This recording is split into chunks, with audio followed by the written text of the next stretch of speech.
How to send a large video from iPhone. To get started, first of all go ahead and open up the Photos application on your phone. Here, you can view all the photos and videos on your phone. Open any video from here. And then, go to the bottom left corner and tap on the share icon. You can view all the sharing options available over here. Tap on AirDrop. From here, choose the people you want to share the video with. You can now share this video with them without losing quality. Alternatively, go back and open up the Mail app on your phone. Once you're here, go to the bottom right corner and tap on the new message icon. Here, type in the name of the person you want to mail to.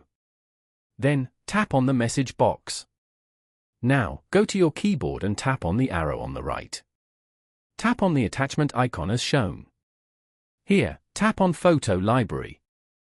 You can choose photos from your camera roll over here to attach it to your email.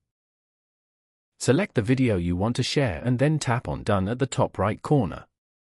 You have now successfully attached this video to your email. After that, tap on the arrow button at the top right to send the email. Following these steps, you can easily send a large video from iPhone.